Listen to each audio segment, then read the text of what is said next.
경제가 보인다의 권수르입니다. 미국과 중국의 무역 전쟁이 본격화되고 있습니다. 결국은 이 전쟁에서 이기는 나라가 세계 경제의 패권을 잡을 것이라는 게 전문가들의 지적인데요. 오늘은 관세를 무기로 한 미국과 중국의 패권 전쟁을 주제로 이야기 나눠보도록 하겠습니다. 오늘도 경제 전문가 두 분, 김영진 교수님, 노흥성 교수님 나오셨습니다. 안녕하세요. 김 교수님, 트럼프 대통령의 보호무역주의로 시작된 관세부가 여파, 이제 미국과 중국의 무역 분쟁으로까지 확산될 조짐이 보이고 있습니다. 근데 그 전 세계 경제에도 영향을 미치고 있죠. 앞으로 좀 어떻게 진행이 될지도 굉장히 많은 관심을 보이고 있는데 그동안 어떤 양상으로 전개가 되어 왔는지를 먼저 짚어볼 필요가 있을 것 같습니다. 그렇죠. 일단은 올해 초에 월프리라는 미국에서 그 가전제품을 만드는 기업이 요청을 해갖고 네. 그 1월달에 세탁기와 그 다음에 또 그 솔라 패널에 대해서 네. 관세를 이제 부과하기 시작하면서 이제 시작을 했죠. 네네네. 근데 이때까지만 해도 무역 전쟁이 이렇게 확대될 것이라고는 보이지는 않았습니다. 네네. 근데 사실 세탁기와 이 솔라 패널을 가장 많이 수출하는 국가가 중국입니다. 네. 근데 세탁기, 근데 기업으로 보면 세탁기를 제일 많이 수출하는 기업은 한국의 LG와 삼성. 삼성이죠. 네네. 예.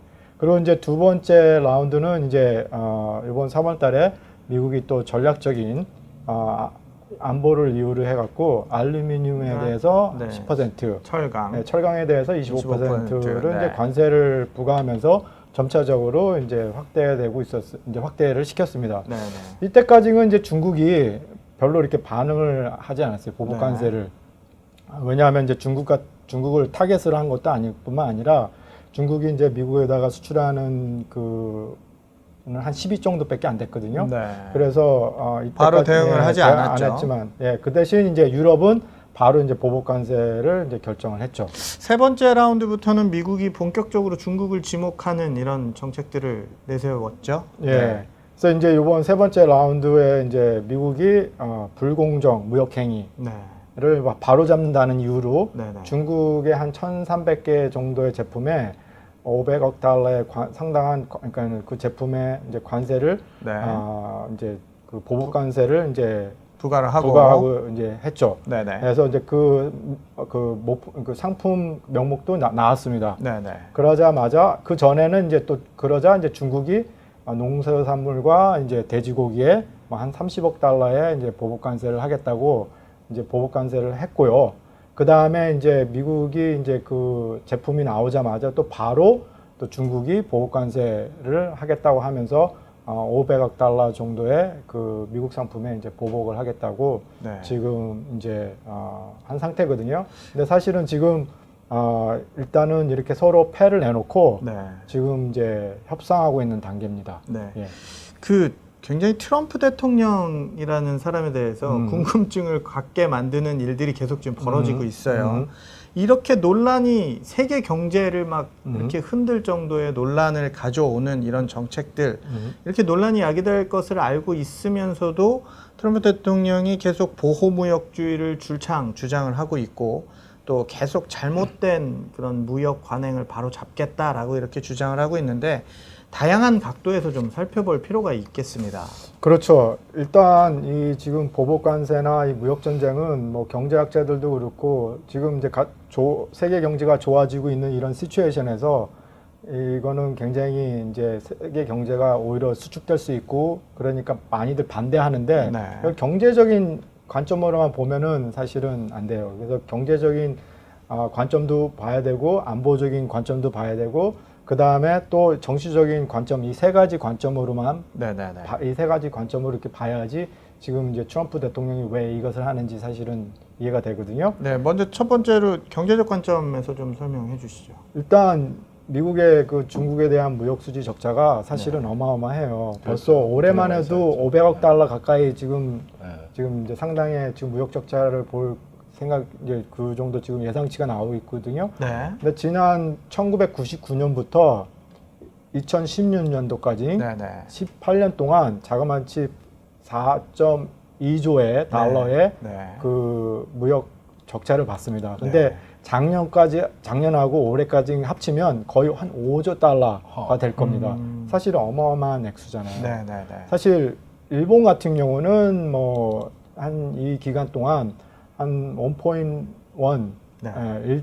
1조 달러의 그 네. 무역 그러니까는 적자를 받고 네. 미국이 네. 그다음에 그 다음이 이제 멕시코 네.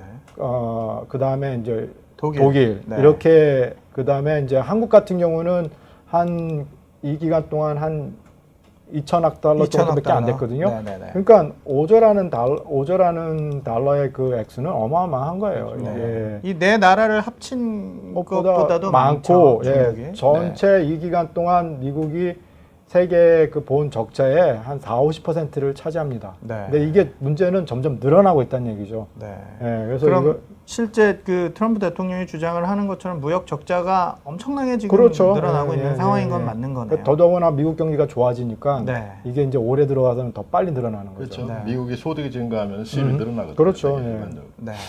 그럼 두 번째로 정치적 관점에서는 왜 이런 정책들을 추진하는 겁니까? 예, 뭐 아시다시피 이제 이 철강 산업이 무너진 펜실베니아나 오하이오 같은 경우에서는 이 두 곳에서 대통령 선거에서 승리하지 않고서는 사실은 백악관에 진입할 수가 없습니다. 네. 특히 오하이오 같은 경우는 지난 몇 번의 그 대통령 선거에서 반드시 이겨야만이 백악관에 진입할 수가 있거든요. 네. 예, 그래서 지금 이 두 주에서 지난번에 대통령 선거 때 유세할 때도 가갖고 그 주에 가서 이제 약속을 했거든요.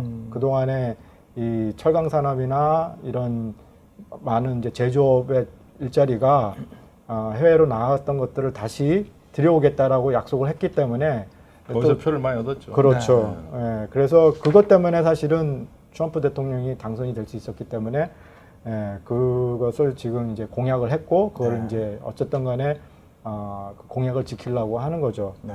근데 이 황폐된 주들을 보면 사실 사회적인 문제도 상당히 심각해요. 왜냐하면 일단 직장이 없기 때문에 가정이 많이 이제 경제적으로 어려움이 오고, 파괴가 되고. 그래서 사실은 이제 뭐 약물 중독이나 이혼이나 그다음에 그런 진짜 자살하는 사람들이 많이 늘어나고 있거든요. 그래서 상당히 심각한 지금 사회적인 문제가 돼서 특히 약물 중독 같은 경우는 이게 굉장히 많이 문제가 돼서 사실은 백악관이 직접 지금 이 문제를 지금 다루고 있는 상태거든요. 네. 예.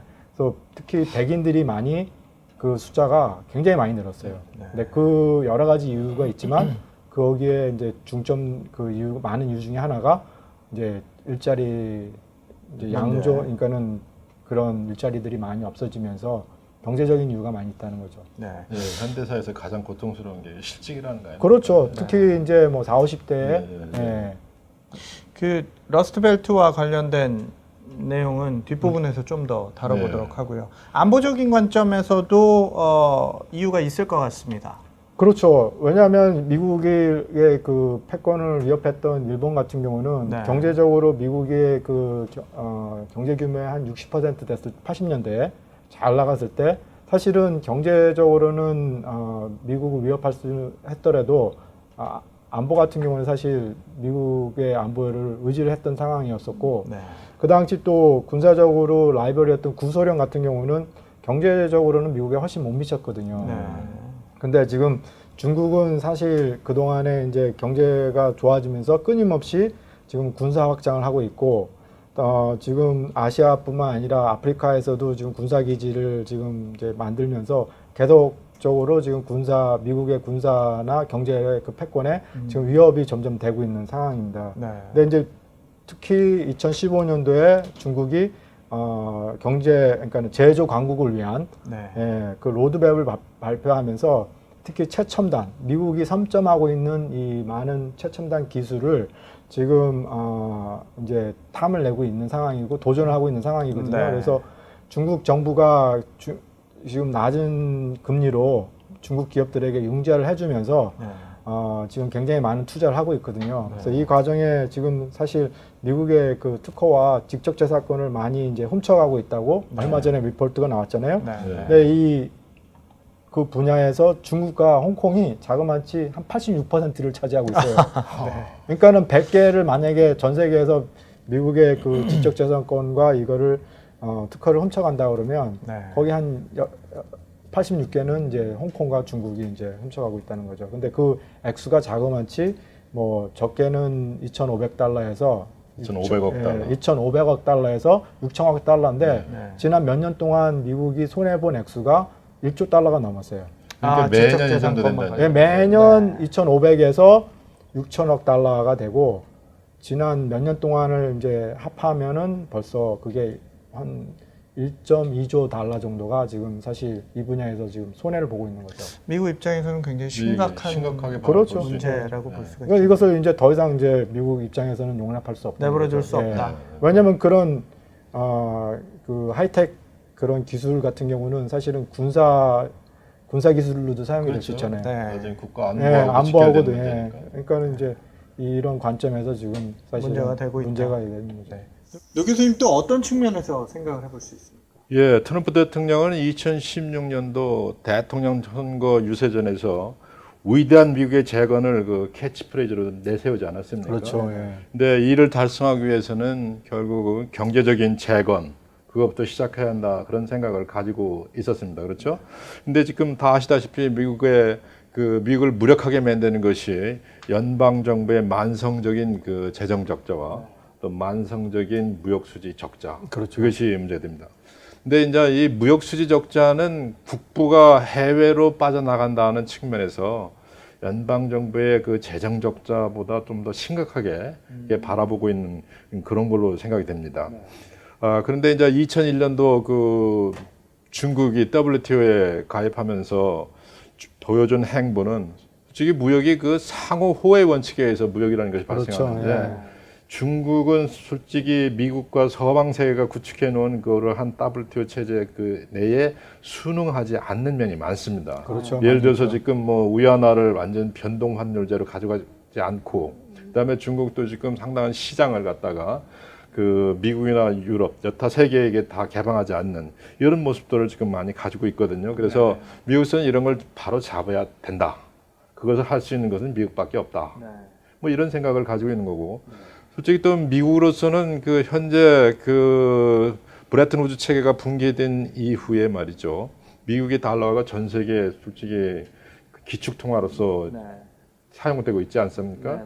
근데 솔직히 그래요. 미국이 적자를 봐야만이 미국 국경 밖으로 국제적인 거래에 사용되는 달러가 공급이 되는 거거든요. 그렇죠. 근데 그런 일은 미국의 무역 적자를 뒤에서 가지고 있을 때 그런 것이 공급이 될 수가 있는 거거든요. 그래서 미국에서는 만성적으로 적자를 어떻게 보면 봐야만이 세계 거래에 그러한 그 기축 통화를 원활하게 공급할 수 있는 그런 어떻게 보면 좀 운명적인 그런 면도 있습니다. 예, 그런 면 좀 있어요. 예. 지금 그러면 무역 적자라는 말씀들이 계속 나오고 있고 한데 경제학적인 측면에서 그 미국의 무역 적자를 좀 어떻게 해석할 수가 있습니까? 무역 적자는 일단 수입이 수출보다 많은 거죠. 네. 예, 그래서 뭐 아까 우리 노 교수님 말씀하신 것처럼 미국 달러가 기축 통화이기 때문에 세계 경제를 위해서 미국은 적자를 사실 봐야 되는 구조적인 그런 해야 돼요. 그래서 중국이 위안화를 기축 통화를 하고 싶다면 저렇게 수입 무역 수지 흑자를 보면 안 되죠. 예. 절대 그러고 기축 통화로 국가에 할 수는 없는데 이제 문제는 이 무역 적자가 그렇게 항상 그 미국 같은 입장에서는 나쁘지만은 않아요. 근데 지금 피더 나바로 이 모든 것들을 지금 백악관에서 이 무역 자문하고 있는 이 피더 나바로가 보고 있는 관점이 독특하더라고요. 이거를 무역 적자를 소위 말해서 그 리버스 모게지로 보는 거예요. 그래서 혹시 리버스 모게지를 역 모게지라고 부르나요? 그래서 한국에도 그게 있는 것 같은데, 그러니까는 보통 은퇴자들이 어떤 이제 인컴을 스테디하게 이제 받기 위해서 은행에다가 저당을 잡고 이제 다달이 일돈을 받는 그런 것을 이제 하는 거죠. 그러고 난 다음에 이제 사망 후에 난 다음에 그 은행이 저당잡힌 주택을 예, 테이크하는. 테이크하고 팔고 나머지 돈은 뭐 자손들에게 돌려주는 이런 식으로 이제 리버스 모게지인데 그걸 리버스 모게지라고 그러는데 이 피로 나바로가 그렇게 보는 거예요. 그러니까 사실 전통 경제학자들은 그렇게 보지는 않거든요. 예, 상당히 다르게 보는 거예요. 예. 근데 저는 어느 정도 타당하다고 보고는 있어요. 그래서 왜냐하면 결국엔 갚아야 되는 부채인데, 그러니까는 달러가 세계로 흘러갔어요. 미국이 그걸로 상품을 사들였어요. 그러면 세계 사람들이 그 달러 갖고 뭐 하겠어요? 미국에 들어와서 물건을 사거나 예? 미국의 자산을 사는데 그동안에 중국은 미국의 채권을 많이 사고 기업의 뭐 채권을 사든지 주식을 사든지 그다음에 부동산을 많이 샀어요. 부동산을 엄청 예, 많이 샀어요. 일본도 그때 미국의 그 많은 부동산을 샀는데 다른 점은 일본 같은 경우는 상업용 부동산을 많이 샀다면 중국 같은 경우는 물론 상업용 부동산도 샀지만 중국 개개인들이 미국에 와서 엄청난 그 주택을 많이 구입을 했거든요. 그래서 애틀랜타만 해도 한때 그 주택 시장에서 그 중국 분들이 현금으로 사가는 그런 주택들이 너무 그렇죠. 한 아마 2-30만 불 때는 네. 중국 분들이 많이 샀을 거예요. 내 집 마련을 못 한다는 그런 분들이 꽤 나왔었거든요. 그렇죠. 그러니까는 그렇죠. 예. 주택가를 자꾸 올리니까 네. 예. 미국의 서민들은 어려워지는 거예요. 그 대표적인 도시가 이 서부에 있는 LA 같은 경우인데, 캘리포니아죠. 예. LA의 그 중간 가격 뭐 지난번 방송에도 말씀드렸지만 한 7-80만 불인데, 네. 그리고 평균가가 150만 불이란 말이에요. 네. 그럼 미국에서 일반인들 중상층으로서는 사실은 살 수 있는 구입하기 어려운 그런 액수의 주택 가격이거든요. 그러니까는 많은 사람들이 그래서 캘리포니아를 떠나서 집값이 싼 다른 타주로 가게 되는 거죠. 네. 그러니까 그런 문제가 있는 거죠. 예. 그 지금 무역 수지, 무역 적자 얘기 계속 하고 있는데 예. 수출은 좋다는 그런 느낌이 좀 들고 수입은 좀 나쁜 거라는 생각이 들기도 하는데 이게 글쎄 맞는 이쪽에 그 수출과 관련한 이념 중에 그 중상주의라는 그런 그 이념이 있는데 네. 수출해서 외국으로부터 부를 벌어들이는 것이 수입을 해서 그걸 뺏기는 것보다는 좋은 것이다. 네. 이런 생각들을 많이 가지고 있어요. 특히 근래에 와서 일본이나 한국이나 중국이나 이런 아시아 수출 주도형 그 경제 성장 국가들은 네. 대부분 이쪽을 굉장히 강하게 정부가 물어붙이고 있습니다. 그렇죠.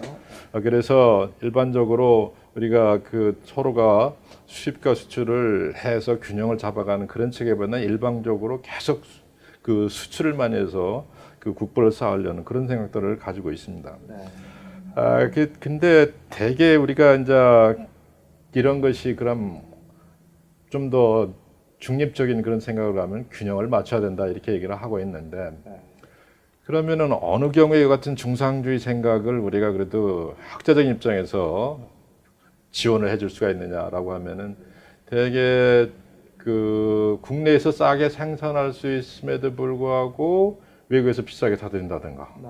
뭐 이런 식으로 하는 거 그런 건 옳지 않다. 그렇게 수입하는 건 옳지 않다. 그다음에 한국이 1997년도 외환 위기를 겪었는데 네네. 외환 보유고가 고갈나서 일어난 거거든요. 그렇죠. 그래서 수입을 많이 해서 외환 보유고가 고갈나서 국가의 경제가 거덜날 정도의 그런 상태에 빠지게 하면은 그거는 수입을 안 하면 된다. 좋지가 않다. 네. 뭐 이런 얘기를 하지만 일반적으로 수입을 해도 말이죠. 국내에서 없다는 외국 제품이 싸기 때문에 수입하는 거 아닙니까? 대개 경우는. 그렇죠? 그 다음에 보세요. 국내에는 없고 해외에 더 좋은 투자재가 더 싼 가격에 수입해 올 수 있고 또 그런 기술이 있다. 그러면 돈을 들이고 사 드려야 되죠. 그래야지 국가 경제가 더 건전하게 성장할 수 있는 거거든요. 무역에서 적자를 보더라도요. 그렇죠. 그러니까 반드시 수출을 많이 해서 무역 흑자를 써야 국가 경제가 건전하고 좋다. 그렇게 얘기할 수는 없는 겁니다. 그렇죠. 네, 그런 거예요. 그 과거에도 미국이 다른 나라들 예를 들면 뭐 소련이라든가 지금 러시아지만 그 일본이나 뭐 이런 패권 전쟁을 했던 사례들이 좀 있지 않습니까? 지금 트럼프 대통령이 과거에 그런 어떤 대통령들이 했던 그런 모습들을 좀 참고하고 또 따라하는 부분도 어느 정도 있는 것 같은데 이런 사례들은 어떤 것들이 좀 있었습니까? 그렇죠. 일단 이 트럼프 대통령이 그 지향하는 그 대통령의 두 명이 있는데 그 민주당의 프랭클린 루즈벨트 대통령. 예, 프랭클린 루즈벨트 대통령은 미국이 대공황을 해서 미국 경제를 다시 일으켰을 뿐만 아니라 2차 세계 대전을 승리로 이끌었던 대통령이죠.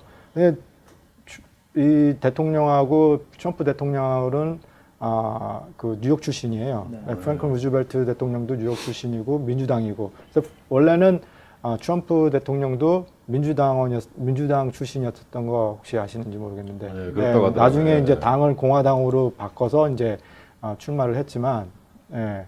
그리고 또 하나는 이제 레이건 대통령, 공화당. 예. 그래서 공화당의 레이건 대통령을 롤모델로 하고 있는데, 그 이제 미국의 경제, 그때 이제 일본의 심각한 경제 패권을 위협했던 일본을 프라자 합의로 인해서 이제 미국의 경제 패권을 다시 이제 회복했을 뿐만 아니라 또 군사적으로도 뭐 구소련을 이제 그 무너뜨리는 그런 결정적인 역할을 했던 그 레이건 대통령이 이제 롤모델인 거죠. 그러면 이번 무역 전쟁 역시 패권을 놓고 다투는 싸움이고 그 대상이 이번에는 중국이라고 할 수 있겠네요. 그렇죠. 예, 어떻게 보면 일본과 소련, 구소련이 갖고 있었던 거를 지금 사실 중국은 그러니까 미국을 상대를 하고 있는 거죠. 왜냐하면 지금 미국 총 그 GDP라고 그러죠. Gross Domestic Product가 한 18 빌리언, 19 빌리언 되는데 지금 중국이 한 12 트릴리언 달러 되거든요. 네, 트릴리언. 예, 트릴리언 달러. 예. 19 트릴리언. 예. 근데 지금 거기까지는 한 60%, 70% 육박한 거거든요.